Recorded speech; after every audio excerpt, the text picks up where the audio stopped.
प्रणाम। मैं पुष्पा राव यूपी 45 से स्वागत करती हूँ अपने यूट्यूब चैनल में। राधे राधे, जय श्री कृष्णा। मैं रंजना सरगम दीदी के चैनल पे स्वागत करती हूँ सभी का।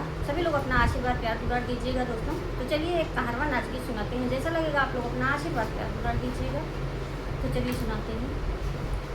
के ना बोवे जीरा जवाइन, के ना बोवे धनिया, के ना हो बोवे ना, और के ना हो बोवे ना उर दे में यार हरिया, के ना बोवे ना उर दे में यार हरिया, के ना बोवे ना।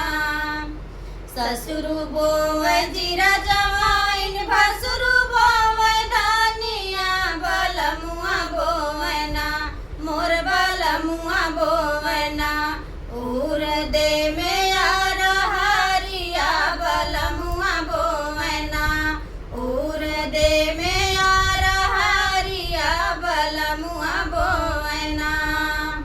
के ना सींच जीरा जवाइन, के ना सींच धनिया, के ना हो सींचना, और के ना हो सींचना उर दे में यार हरिया, के ना सींचना उर दे में यार हरिया, के ना सींचना। ससुर सींच जीरा जवाइन, भसुर सींच धनिया, बलमुआ सींचना मोर बलमुआ सींचना उर दे में यार हरिया, बलमुआ सींचना उर दे में यार हरिया, बलमुआ सींचना।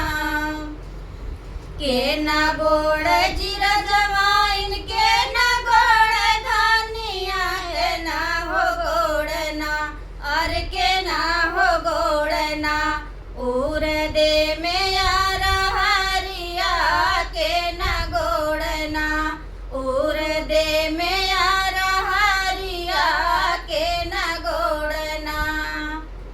ससुर गोड़ जीरा जवाइन, भसुर गोड़ धनिया, बलमुआ गोड़ना मोर बलमुआ गोड़ना उर दे में यार हरिया, बलमुआ गोड़ना उर दे में यार हरिया, बलमुआ गोड़ना। के ना काट जीरा जवाइन, के ना काट धनिया, के ना हो काटना, और के ना हो काटना उर दे